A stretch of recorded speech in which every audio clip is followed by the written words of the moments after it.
Hi everyone, Annette Kessler here with a new video tutorial, and today I'm going to show you how to make a really easy journal binding. So this binding will work for a journal which the pages are bound back to back. That means that each page is folded in half and the pages are glued together back to back, and it will work with any size journal. So the thing we're going to do is make a cover. The cover is called breakaway spine, and it will only work on books that are already bound.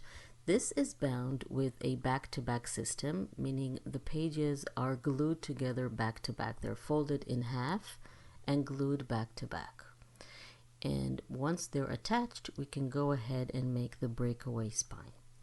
So first I want to reinforce the binding and the spine with a piece of bandage. I get my bandages from just a local pharmacy. You can also use a cheesecloth to do this. So I apply glue to the spine. This is basically where all the folded edges are aligned and glued together.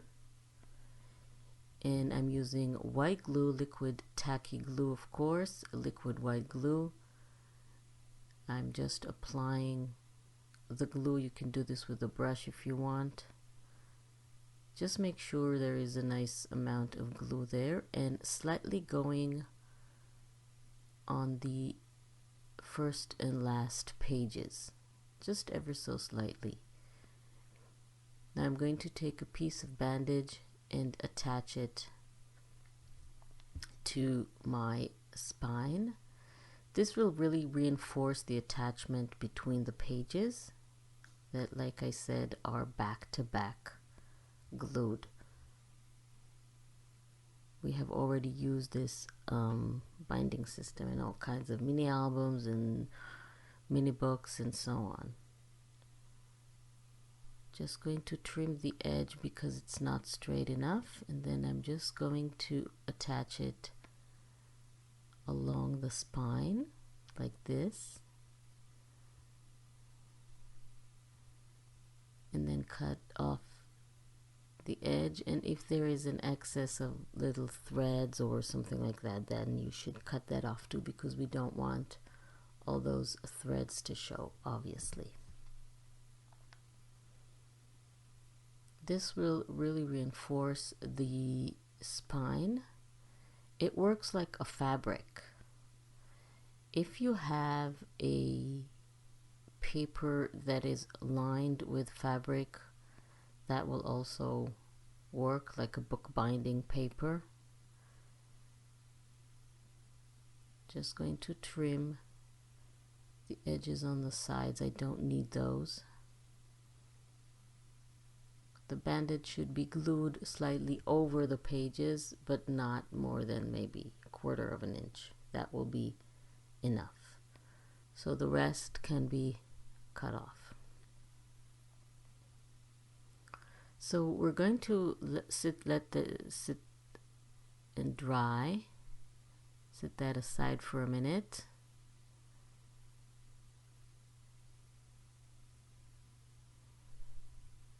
And then I'm going to show you how to create your breakaway spine. So first we need to measure the thickness of the book or the spine. The spine is going to be, in this binding method, the spine is going to be higher than the front of the pages. So always when you measure the height of the book or the thickness, measure the spine. So this is almost 1.5 inches. Each book is going to be obviously different. So what we're going to do is cut a piece of thin cardboard or heavy cardstock or even thin chipboard. We're going to cut it at the width of our book, which was 1.5 inches,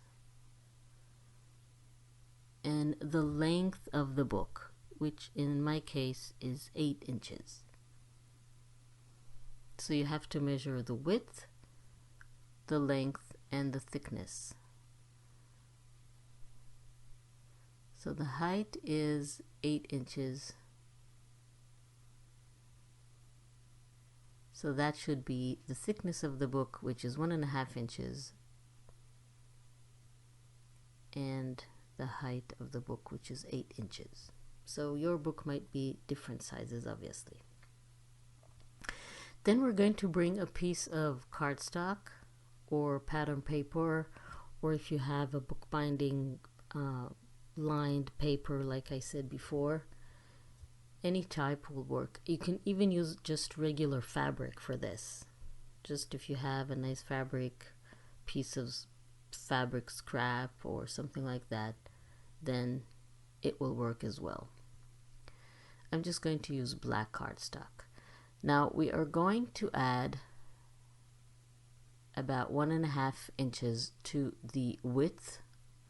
So if it was 1.5 inches in wide, we're going to make it around 3 inches, and then 1/2 inch on each side of the length. Excuse me. That means if it was 8 inches, we're going to cut it 9 inches. Then we are going to attach our first spine piece in the center of our paper or fabric. You should use liquid glue for that. White glue will be the best, of course. So that should be aligned with both the sides and the top and the bottom. And now we are going to fold the top and the bottom. I'm just going to crease a fold line with my bone folder. Want to make sure it's straight, so I'm using a ruler. We're going to fold it like this and glue it down. Again, fabric will work really well here as well. So apply glue and then fold and make sure it is completely attached. Like this. I'm always reinforcing with my bone folder. You can use your fingers for that.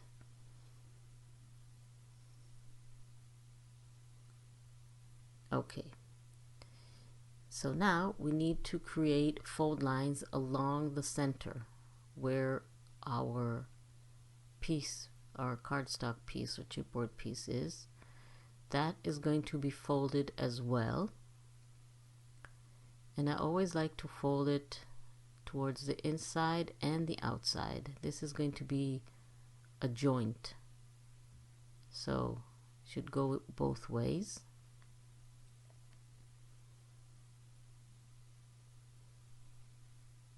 Like this on each side.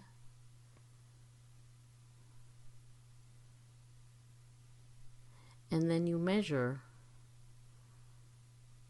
from the edge of the white chipboard or cardstock, whatever you used. You measure about 1/2 inch, and then you draw a line or mark a line with your bone folder, because we're going to apply glue only to the edge. So the 1/2 inch from that center piece to the line is going to be glue free, and that is the breakaway spine, because it's not attached to the spine. So that's going to make sense in a minute.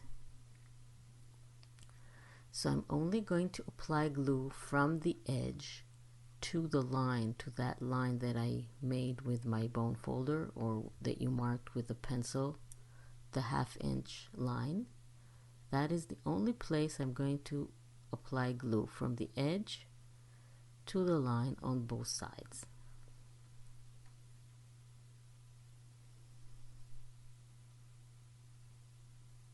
And then the entire center is going to have no glue at all and is going to move freely and break away from the spine. That is why it's called breakaway spine.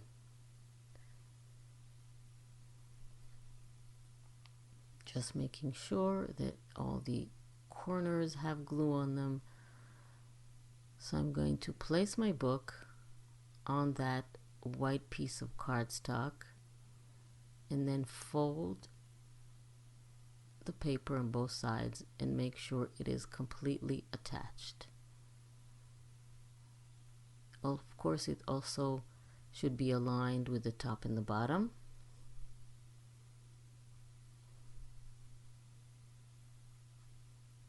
And then after it's dry, I can show you the effect of the breakaway spine.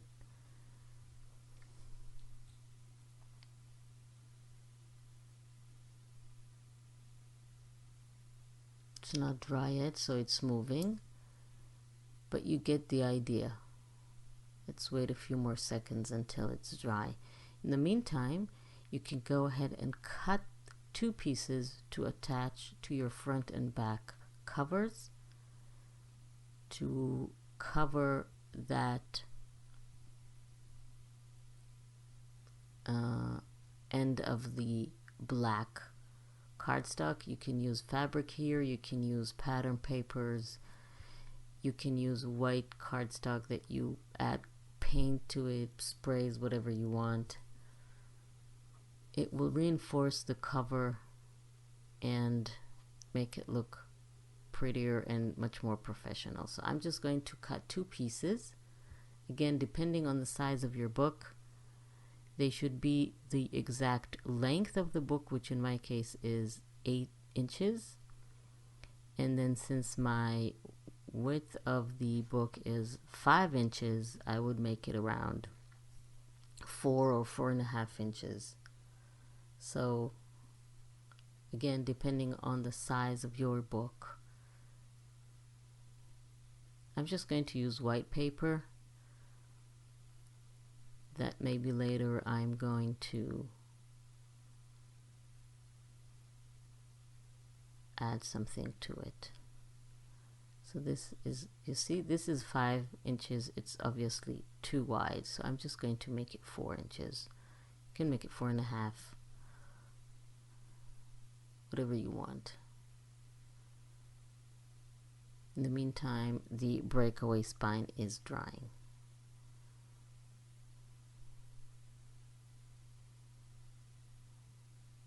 Make sure it's 8 inches long. Then I can go ahead and attach it. Again, you can use fabric, you can use pattern paper, you can use whatever paper that you want. And I'm just going to glue it down.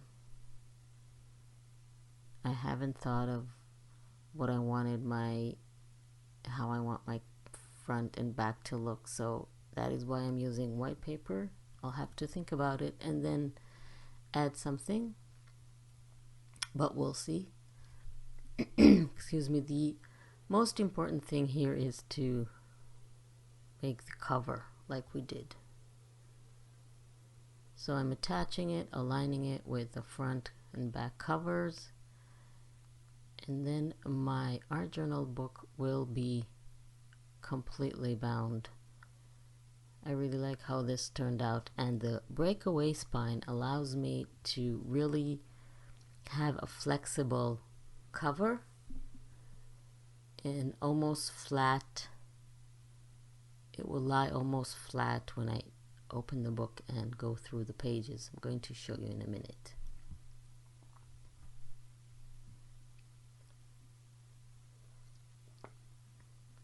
So let's attach this piece, and then I will show you how that works. The spine is supposed to be dry now, so I hope. Okay, looks really pretty. So now when I open it, you can see how it works. The spine breaks away and allows you complete flexibility when you go through the pages. So they can be flat when you open them. Isn't that cool? So I really hope you like this tutorial and this binding method. And now we can go ahead and start a completely new art journal. Thank you very much for joining me, and I will see you